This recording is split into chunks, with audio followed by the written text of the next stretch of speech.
सर्वज्ञ शिवजी ने विनती सुनी और ब्राह्मण का प्रेम देखा। तब मंदिर में आकाशवाणी हुई कि हे द्विज श्रेष्ठ, वर मांगो। ब्राह्मण ने कहा, हे प्रभु, यदि आप मुझ पर प्रसन्न हैं और हे नाथ, यदि इस दीन पर आपका स्नेह है तो पहले अपने चरणों की भक्ति देकर फिर दूसरा वर दीजिए। हे प्रभु, यह अज्ञानी जीव आपकी माया के वश होकर निरंतर भूला फिरता है। हे कृपा के समुद्र भगवान, उस पर क्रोध न कीजिए। हे दीनों पर दया करने वाले कल्याणकारी शंकर जी, अब इस पर कृपालु होइए, कृपा कीजिए, जिससे हे नाथ थोड़ी ही समय में इस पर आप शाप के बाद अनुग्रह, शाप से मुक्ति हो जाए। हे कृपा निधान, अब वही कीजिए जिससे इसका परम कल्याण हो। दूसरे के हित से सनी हुई ब्राह्मण की वाणी सुनकर फिर आकाशवाणी हुई, हे वमस्तु, ऐसा ही हो। यद्यपि इसने भयानक पाप किया है और मैंने भी इसे क्रोध करके शाप दिया है, तो भी तुम्हारी साधुता देखकर मैं इस पर विशेष कृपा करूंगा।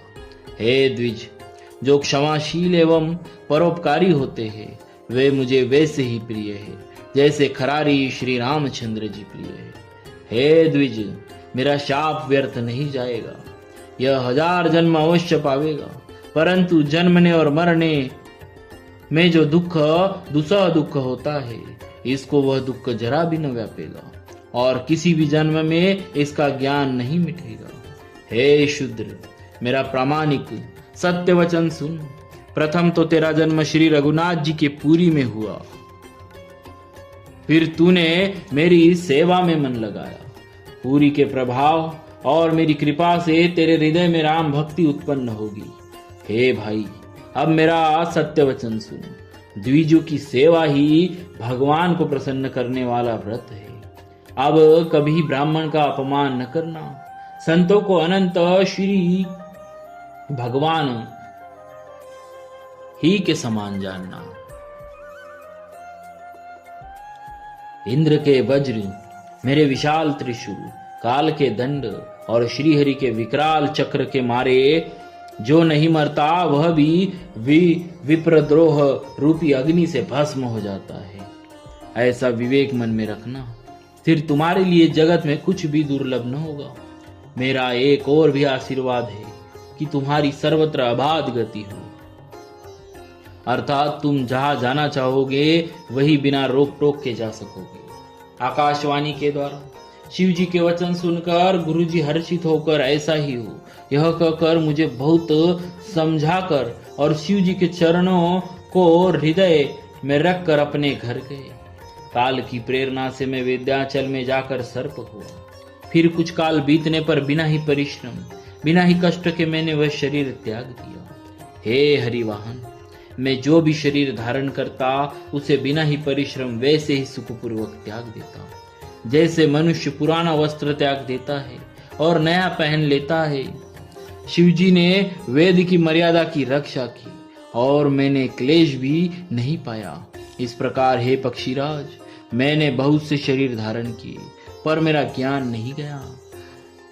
तिर्यक योनि, पशु पक्षी, देवता या मनुष्य जो भी शरीर धारण करता वह उस शरीर में मैं श्री राम जी का भजन जारी रखता। इस प्रकार मैं सुखी हो गया, परंतु एक शूल मुझे बना रहा। गुरु जी का कोमल सुशील स्वभाव मुझे कभी नहीं भूलता।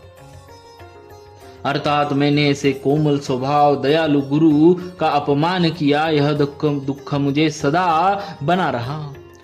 मैंने अंतिम शरीर ब्राह्मण का पाया, जिसे पुराण और वेद देवताओं को भी दुर्लभ बताते हैं।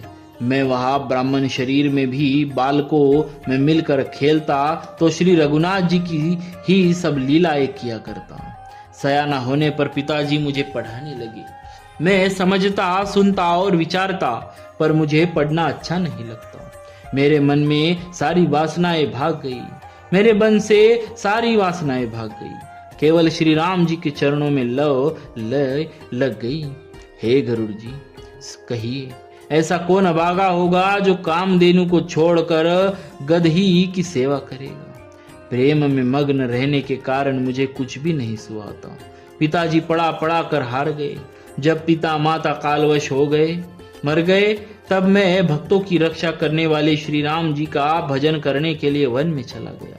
वन में जहां जहां मुनीश्वरों के आश्रम पाता, वहां वहां जा जाकर उन्हें सिर नवाता। हे गरुड़ जी, उनसे मैं श्री राम जी के गुणों की कथाएं पूछता, वे कहते और मैं हर्षित होकर सुनता। इस प्रकार मैं सदा सर्वदा श्री हरि के गुणानुवाद सुनता फिरता। शिव जी की कृपा से मेरी सर्वत्र अबाधित गति थी, अर्थात मैं जहां चाहता वहां जा सकता था। मेरी तीनों प्रकार की, पुत्र की, धन की और मान की गहरी प्रबल वासनाएं छूट गई और हृदय में यही लालसा अत्यंत बढ़ गई कि जब श्री राम जी के चरण कमलों के दर्शन करूं तब आपका जन्म सफल हुआ समझूं। जिनसे मैं पूछता वे ही मुनि ऐसा कहते कि ईश्वर सर्वभूत में है। यह निर्गुण मत मुझे नहीं सुहाता था। हृदय में सगुण ब्रह्म पर प्रीति बढ़ रही थी। गुरु जी के वचनों का स्मरण करके मेरा मन श्री राम जी के चरणों में लग गया। मैं क्षण क्षण नया प्रेम प्राप्त करता हुआ श्री रघुनाथ जी का यश गाता फिरता। सुमेरु पर्वत के शिखर पर बड़ की छाया में लोमश मुनि बैठे थे। उन्हें देखकर मैंने उनके चरणों में सिर नवाया। अत्यंत दीन वचन कहे, हे पक्षीराज, मेरे अत्यंत नम्र और कोमल वचन सुनकर कृपालु मुनि मुझसे आदर के साथ पूछने लगे, हे ब्राह्मण, आप किस कार्य से यहाँ आए हैं? तब मैंने कहा, हे कृपानिधि, आप सर्वज्ञ है और सुजान है। हे भगवान, मुझे सगुण ब्रह्म की आराधना की प्रक्रिया कही। तब हे पक्षीराज, मुनीश्वर ने श्री रघुनाथ जी के गुणों की कुछ कथाएं आदर सहित कही। फिर वे ब्रह्म ज्ञान परायण विज्ञानवान मुनि मुझे परम अधिकारी जानकर ब्रह्म का उपदेश करने लगे कि वह अजन्मा है, अद्वैत है, निर्गुण है और हृदय का स्वामी अंतर्यामी है। उसे कोई बुद्धि के द्वारा माप नहीं सकता। वह इच्छा रहित, नाम रहित, रूप रहित और अनुभव से जानने योग्य, अखंड और उपमा रहित है। वह मन और इंद्रियों से परे, निर्मल, विनाश रहित, निर्विकार, सीमा रहित और सुख की राशि है। वेद ऐसा गाते हैं कि वही तू है, तत्वमसि। जल और जल की लहरी की भांति उसमें और तुझ में कोई भेद नहीं है। मुनि ने मुझे अनेकों प्रकार से समझाया, पर निर्गुण मत मेरे हृदय में नहीं बैठा। मैंने फिर मुनि के चरणों में सिर नवाकर कहा, हे मुनीश्वर, मुझे सगुण ब्रह्म की उपासना कहिए। मेरा मन श्री राम भक्ति रूपी जल में मछली हो रहा है, उसी में रम रहा है। हे चतुर मुनीश्वर, ऐसी दशा में वह उससे अलग कैसे हो सकता है? आप दया करके मुझे वही उपाय कहिए जिससे मैं श्री रघुनाथ जी को अपनी आंखों से देख सकूं। पहले नेत्र भरकर श्री अयोध्यानाथ को देखकर तब निर्गुण का उपदेश सुनूंगा। मुनि ने फिर अनुपम हरि कथा कहकर सगुण मत का खंडन करके निर्गुण का निरूपण किया।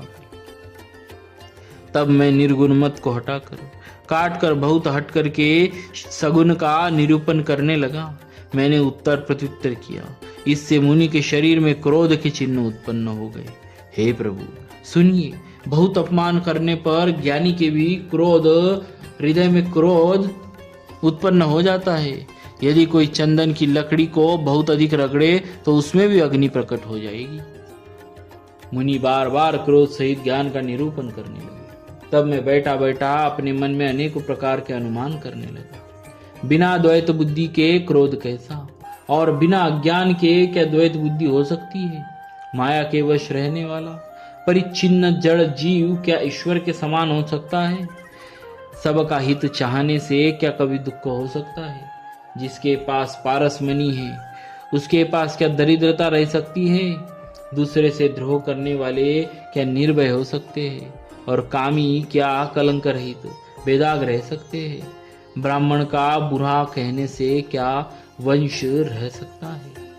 स्वरूप की पहचान, आत्मज्ञान होने पर क्या आसक्ति पूर्वक कर्म हो सकते हैं? दुष्टों के संग से क्या किसी के सुबुद्धि उत्पन्न हुई है? पर स्त्रीगामी क्या उत्तम गति पा सकता है? परमात्मा को जानने वाले कहीं जन्म मरण के चक्कर में पड़ सकते हैं। भगवान की निंदा करने वाले कभी सुखी हो सकते हैं। बिना नीति बिना जाने क्या राज्य रह सकता है? श्री हरि के चरित्र वर्णन करने पर क्या पाप रह सकते हैं? बिना पुण्य के क्या पवित्र यश प्राप्त हो सकता है? बिना पाप के भी क्या कोई अपयश पा सकता है? जिसकी महिमा वेद संत और पुराण गाते हैं, उस हरि भक्ति के समान क्या कोई दूसरा लाभ भी है? हे भाई, जगत में क्या इसके समान दूसरी भी कोई हानि है कि मनुष्य का शरीर पाकर भी श्री राम जी का भजन न किया जाए? चुगलखोरी के समान क्या कोई दूसरा पाप है? और हे गरुड़ जी, दया के समान क्या कोई दूसरा धर्म है? इस प्रकार मैं अनगिनत युक्तियां मन में विचारता था और आदर के साथ मुनि का उपदेश नहीं सुनता था। जब मैंने बार बार सगुन का पक्ष स्थापित किया, तब मुनि क्रोध युक्त वचन बोले, अरे मूढ़, मैं तुझे सर्वोत्तम शिक्षा देता हूँ, तो भी तू उसे नहीं मानता और बहुत से उत्तर प्रत्युत्तर दलीलों लाकर रखता है। मेरे सत्य वचन पर विश्वास नहीं करता, कौवे की भांति सभी से डरता है। अरे मूर्ख, तेरे हृदय में अपने पक्ष का बड़ा भारी हट है, अतः तू शीघ्र चांडाल पक्षी कौवा हो जा। मैंने आनंद के साथ मुनि के शाप को सिर पर चढ़ा लिया। उससे मुझे न कुछ भय हुआ न दीनता ही आई। तब मैं तुरंत ही कौवा हो गया। फिर मुनि के चरणों में सिर नवाकर और श्री रघुकुल शिरोमणि श्री राम जी का स्मरण करके मैं हर्षित होकर उड़ चला। शिव जी कहते हैं, हे उमा, जो श्री राम जी के चरणों के प्रेमी होते हैं और काम, अभिमान और क्रोध से रहित है, वे जगत को अपने प्रभु से भरा हुआ देखते हैं, फिर वे किससे वैर करे? काकभूषणी जी ने कहा, हे पक्षीराज गरुड़ जी, सुनिए, इसी से ऋषि का कुछ भी दोष नहीं था। रघुवंश के विभूषण श्री राम जी ही सबके हृदय में प्रेरणा करने वाले हैं। कृपा सागर प्रभु ने मुनि की बुद्धि को भोली करके मेरे मन की परीक्षा ली।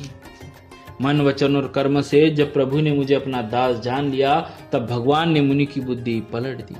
ऋषि ने मेरा महान पुरुषों का सा स्वभाव, धैर्य, अक्रोध, विजय आदि और श्री राम जी के चरणों में विशेष विश्वास देखा। तब मुनि ने बहुत दुख करके बार बार पछताकर मुझसे आदर पूर्वक बुला लिया। उन्हें अनेक प्रकार से मेरा संतोष किया। तब हर्षित होकर मुझे राम मंत्र दिया। बोलिए श्री सीताराम जी महाराज की जय। भक्तवत्सल भगवान